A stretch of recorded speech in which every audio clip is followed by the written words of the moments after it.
Often in programming languages, individual items in an ordered set of data can be accessed directly using a numerical index or key value. This process is referring to indexing. Strings are ordered sequences of character data, and the individual characters of a string can be accessed directly using a numeric index. String indexing in Python is zero-based, so the very first character in the string would have an index 0, and the next would be 1 and so on. The index of the last character will be the length of the string minus 1. Let's look at an example. So for the string apple, the first index, index 0, will have a letter A, and the last letter, which is index 4, is E. Let's try this out interactively.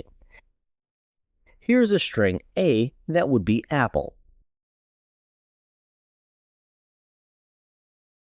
To access the first item in my string, I use square brackets. In this case with index 0, and it will pull out the first letter of my string, and so forth. So, index 1 will be the second character, P, and the last character, E, will be index 4. Another way to get to that would be to use the built-in len function, length. So the length of the string A minus 1 will get the last character also. If I go to an index that is beyond the length of the string, I will get an index error, string index out of range.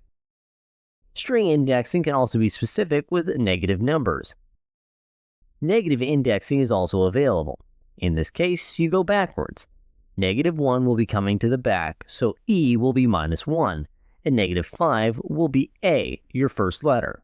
Let me try that out. So A, negative 1 into square brackets, will provide the last letter, and so forth.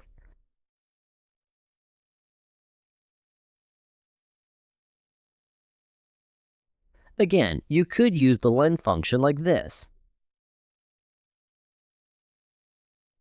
That will be your first letter. With index, you can access individual characters, and you can also grab ranges of that. It's called string slicing and comes up next. Thanks for watching.